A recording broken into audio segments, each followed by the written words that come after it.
آپ فلسفے کی جب کوئی بھی کتاب پڑھیں، خصوصاً جدید فلسفے کی، تو جو سب سے پہلا چیپٹر ہوتا ہے وہ خدا کے وجود کے تعلق سے ہوتا ہے، اور اس میں ایک سوال بار بار کیا جاتا ہے، وہ یہ ہے کہ کیا خدا اس بات پر قادر ہے کہ وہ ایک ایسا پتھر بنا سکے کہ جس کو وہ خود نہ اٹھا سکے؟ کیا خدا اس بات پر قادر ہے کہ وہ ایک ایسا پتھر بنا دے کہ جس کو وہ خود نہ اٹھا سکے؟ اب عام طور سے لوگ یہاں پھنس جاتے ہیں، اگر وہ یہ کہیں کہ قادر نہیں ہے تو خدا کی جو قدرت کاملہ ہے اس کا انکار لازم آتا ہے، اور اگر وہ یہ کہیں کہ قادر ہے تو اب اللہ رب العزت کے عاجز ہونے کا مسئلہ آتا ہے کہ بھئی اس نے ایسا پتھر بنا دیا کہ جس کو خود نہیں اٹھا سکتا، اس کا مطلب وہ عاجز ہوا۔ تو اب یہاں جو جدید فلاسفرز ہیں وہ لوگوں کو پھنسا لیتے ہیں۔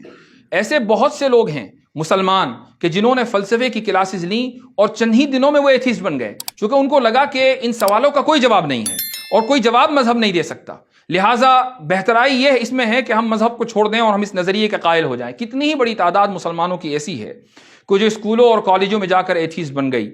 ایک واقعہ میرے ذہن میں آیا، وہ بھی سنا دوں کہ چند ماہ پہلے میں امریکہ کے ایک شہر میں جمعہ کے موقع پر خطاب کر رہا تھا، تو میں نے اس موقع پر ڈارونزم جو نظریہ ارتقاء ہے اس کی تردید کی اور اس کے خلاف دلائل دیے۔ تو ایک اسکول کا اسٹوڈنٹ جو غالباً 11ویں یا 12ویں جماعت کا طالب علم تھا، اس نے تقریر کے دوران ہاتھ اٹھایا، اور جب میں نے اس کو نہیں دیکھا میں نے اس کو اگنور کر دیا۔ جب اس نے دیکھا کہ مقرر صاحب نے مجھے اگنور کر دیا تو وہ کھڑا ہوا اور اس نے کہا کہ آپ جس نظریہ ارتقاء کا انکار کر رہے ہیں وہ غلط ہے، میں نظریہ ارتقاء کو ثابت کر دوں گا۔ چونکہ جمعہ کے خطاب کا موقع تھا اس لیے میں نے اس سے کہا کہ ٹھیک ہے، ہم جمعہ کی نماز کے بعد گفتگو کریں گے، لیکن فی الحال میں اپنی تقریر مکمل کر لوں۔ وہ یہ بات سن کر بیٹھ گیا۔ جمعہ کی نماز کے بعد اس سے کئی گھنٹے گفتگو ہوئی، اور اس کی تحریر بھی میں نے ایک سوشل میڈیا پر ڈالی تھی، کچھ لوگوں نے شاید اس کو پڑھا بھی ہوگا۔ اس میں اس شخص نے، اسکول کا طالب علم، اس کے نظریات اور عقائد سے ایسا لگا کہ وہ اب اسلام میں باقی نہیں رہا، حالانکہ مسجد کے اندر موجود ہے، جمعہ کی نماز پڑھنے آیا ہے، اس کی والدہ حافظہ قرآن ہیں۔ وہ کہنے لگا کہ میں اپنی والدہ کی وجہ سے ان کا دل رکھنے کے لیے مسجد میں آتا ہوں، لیکن مجھے تو شک ہے کہ اللہ موجود ہے یا نہیں، اس لیے کہ ڈارون نے بتا دیا کہ جو مخلوقات ہیں، جتنی بھی تخلیق ہوئی ہے، نیچرل سلیکشن کی بنیاد پر ہوئی ہیں، خود بخود چیزیں وجود میں آئی ہیں، کوئی خالق نہیں ہے۔ تو اسکولوں میں اس طریقے سے تعلیم دی جاتی ہے، کالجز میں، یونیورسٹیز میں، کہ جس سے انسان الحاد کا اور دہریہ پن کا وہ شکار ہو جاتا ہے۔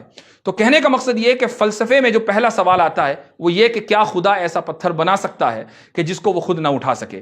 تو اس کا جواب ایک شخص نے مجھ سے یہی سوال کیا ڈیبیٹ کے دوران، تو میں نے اس کو تھوڑا سا تفصیلی جواب دیا، لیکن یہاں میں مختصراً عرض کروں گا۔ میں نے اس کو ایک مثال سے سمجھایا۔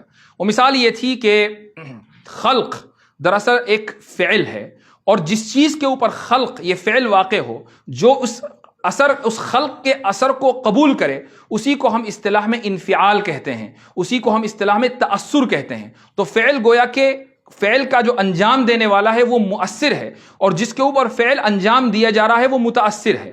تو خالق مؤثر ہے اور جتنی بھی مخلوقات ہیں وہ متأثر ہیں۔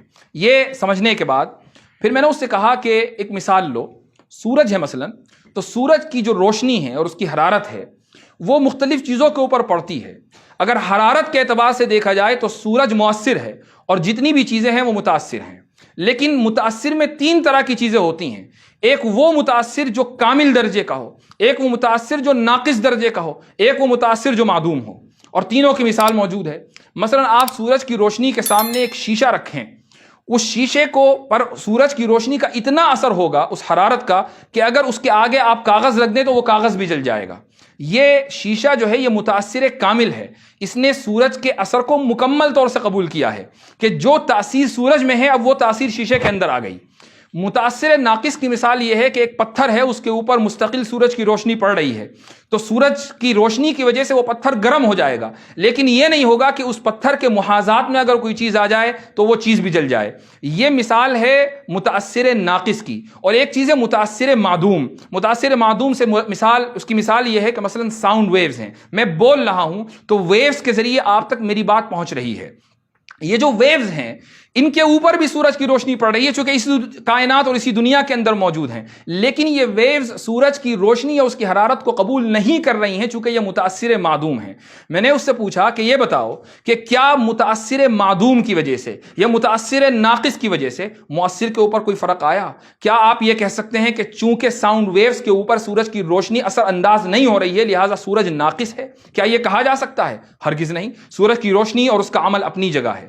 ایسے ہی خالق، ایسے ہی قادر، جو قادر مطلق ہے وہ مؤثر کامل ہے۔ اب سامنے دو چیزیں ہیں، تین نہیں، دو چیزیں ہیں۔ ایک متاثر کامل ہے، وہ تمام مخلوقات ہیں، وہ تمام کی تمام اللہ کی قدرت کے تحت ہیں، اور ایک متاثر معدوم ہے، وہ تمام چیزیں جو محال ہوں۔ تو اللہ رب العزت ایسا پتھر کہ جس کو اللہ رب العزت خود نہ اٹھا سکے، یہ متاثر معدوم ہے، یعنی محال ہے۔ اور جو چیز محال ہو وہ قدرت کے تحت آتی ہی نہیں ہے، اس سے قدرت کے اوپر اثر پڑتا ہی نہیں ہے۔ آپ یہ نہیں کہہ سکتے کہ چونکہ اللہ رب العزت ایسا پتھر نہیں بنا سکتا لہٰذا وہ قادر مطلق نہیں ہے۔ یہ سوال ہی غلط ہے، جیسا کہ یہ کہنا کہ سورج کی روشنی ساؤنڈ ویوز کے اوپر اثر انداز نہیں ہوتی لہٰذا سورج کے اندر نقص ہے۔ یہ سوال محال، باطل اور غلط ہے۔ بالکل یہی سوال بھی اسی طریقے سے غلط ہے۔